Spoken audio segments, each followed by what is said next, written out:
Before I start into what I'm planning to do for you, I just wanted to say real quick, recently I've kind of been asked about the NACCC, and I was thinking how much, as you were saying, CFTS, and that's just an automatic thing I think of as I have all these wonderful feelings about CFTS. The Congregational Foundation for Theological Studies, if it wasn't for them, Rick nor I would have probably got as wonderful an education as we did.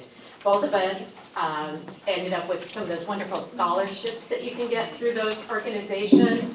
We were able to go to school and not come out with huge debt because of that. In fact, I lovingly say I got paid to go to school because I did. I got enough scholarships that I was able to go and also be able to fund some of our needs at the time, and it was really great. And when I went first, and then I went away and had two kids, and then I came back, and we had two little bumpkins. And those last 2 years were covered quite well by some of the scholarships I got, which are just great. And also they send you to this congregational learning experience out on the East Coast with the Congregational Library and all of that.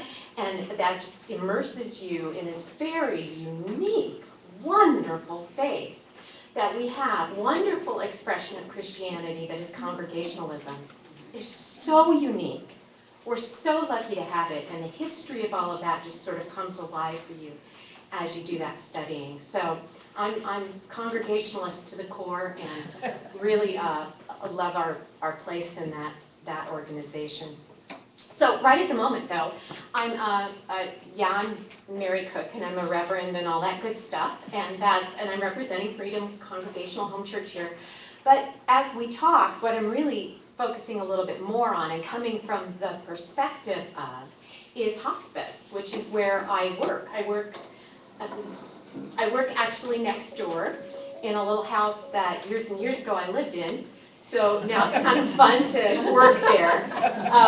Beautiful house with lovely view of the mountains. This church is so fabulous to rent to Hospice of Anchorage because it's a lovely setting for us. We don't have any places in town here that are residential for hospice. We do in our hospitals and in some of our nursing homes, we have some places where they have a room set aside that are for comfort rooms. But we have organizations that reach out to folks who are in those kind of end-of-life scenarios. And what I do at Hospice of Anchorage is I'm the volunteer coordinator, services coordinator, and also the chaplain.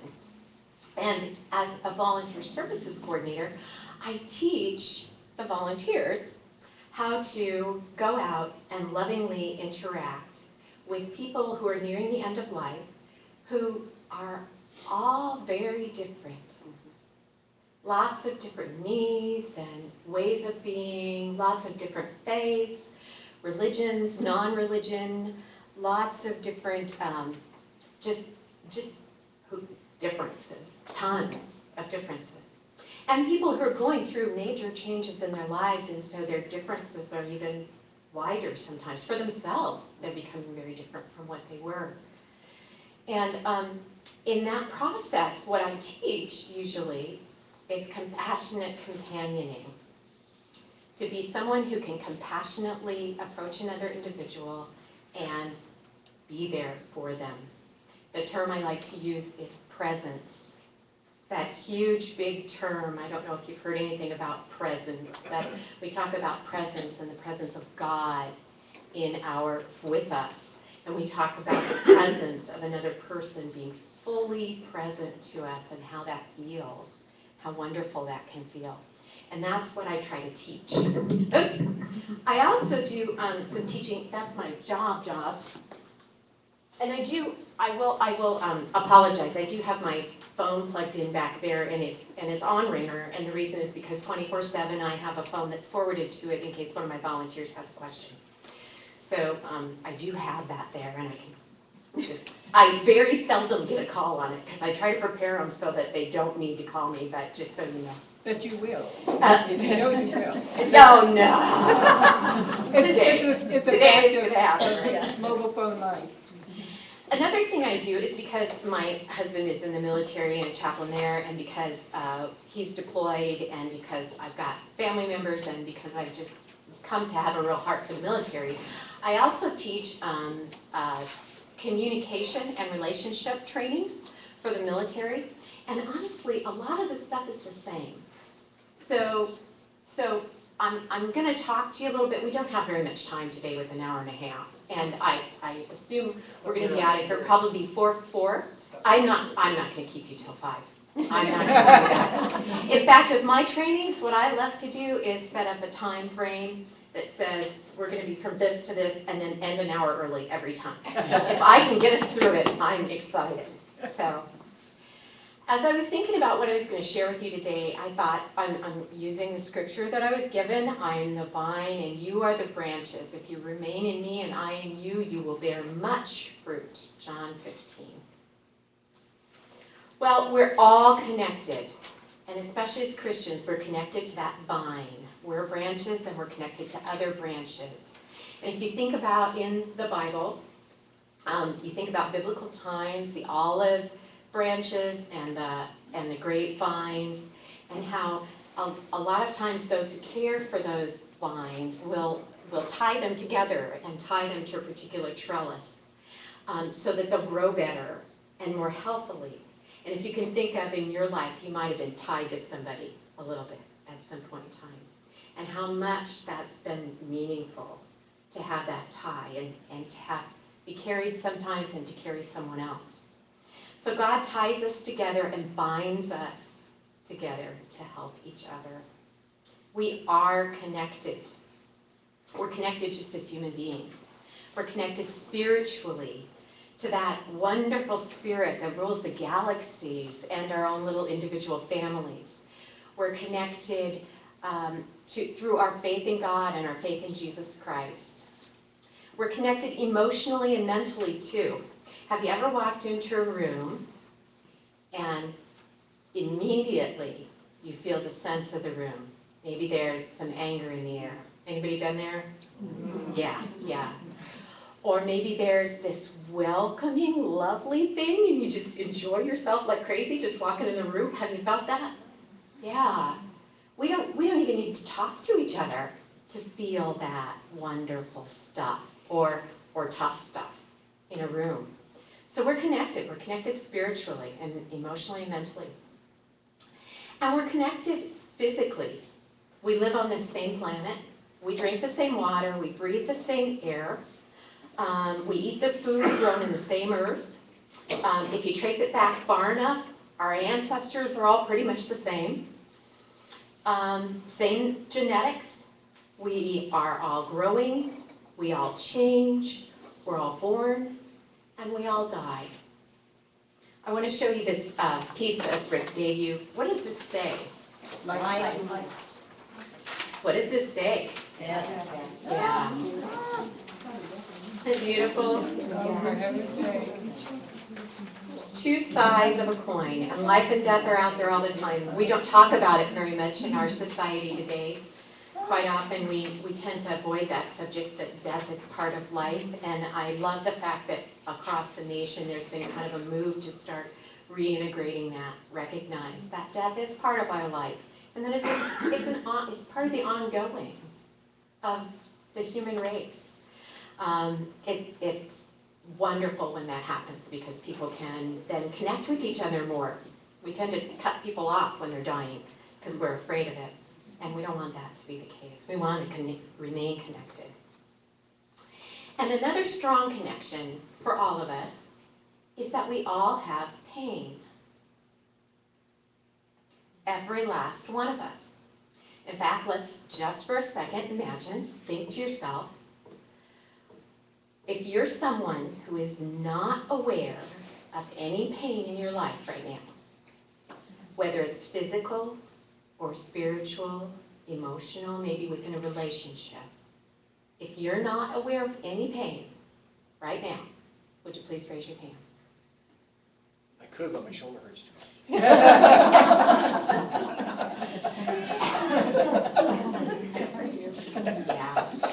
Nobody raises their hand. Nobody ever raises their hand. We're all in pain. And that binds us together when we recognize that. We sometimes forget it. We forget that our neighbor's in pain. Binds us together when we remember that we all are, and we bring our pains here when we're together. And what kills me, not kills me, but what really, really amazes me is how much pain people can be in, and how well they can function, and how well they can interact with other individuals. I would imagine in this room today, we've got at least a couple folks who are in huge pain, more pain than I've ever had in my life. And believe me, I've had a lot of pain, physical pain even. So, but much more pain than I've ever been imagined. And they may be some of the most fun people you're going to be around today. They may be some of the most gracious and loving and careful people just need to be around. I don't know how they do it. I meet people every day in the job that I do who are amazing in how they handle their pain. So, and that's because they come up with amazingly creative ways to live with that pain and enjoy their lives with that pain as a backdrop. Right. So it's given that we are connected, but we often, don't we still feel lonely a lot? We know we're connected, but we feel alone. And we feel sad and misunderstood sometimes, even though we know we're connected. And we know that there are others around us who feel lonely and misunderstood, and we want to help because we just, but we can't figure out how to help sometimes because we just can't figure out quite what to do. We do desire to support each other and to have others be supportive of us. We totally desire that, and it's expressed as Congregationalists in those covenants that we have. Now, I don't know I'm not sure where First Congregational is. I haven't taken a check on First Congregational's covenant recently, and I'm not sure what the rest of you have as covenants in your different churches out there. But one of the ones I love is that original Salem covenant of 1629. That all of us sort of work out of when we're creating our covenants. And that one is, as it was written in the Congregational Christian Way of Life flyer by reflecting Phil Jackson's background, it's written this way: we covenant with the Lord and one with another, and do bind ourselves in the presence of God to walk together in all God's ways, as the Almighty is pleased to reveal the word of truth to us. And then our little church, Freedom Congregational Home Church, created this. As followers of Jesus Christ, we covenant with one another to share in the worship and service of God, to grow in the knowledge and expression of our faith, to reach out with compassion for those in need, and to treat each other with love and understanding. Just beautiful words. I read lots of lovely covenants from all over the place. I think we stole a little bit from another church in the NA when we were creating that one. So for a moment, let's think about how we can be there for each other. And like I said, when we talk about this, we're talking about that big, rich word, presence. We want God's presence and each other's, especially in times of need. So here's an activity for you. If you've got some free paper, I would imagine you do somewhere. If you just think really quickly, try to think back to a time when there was something extremely difficult or hard for you to go through. It might be the loss of someone. It might be a difficult time in a work setting. It could be just anything. Something that was really difficult for you. Oh, yay, Claudia, thanks. Get pens and papers. You can doodle on the thing that I gave you or whatever. So when you were during this time, there might have been someone who did or said something, or maybe did and said something, someone or someone's, that were not very helpful.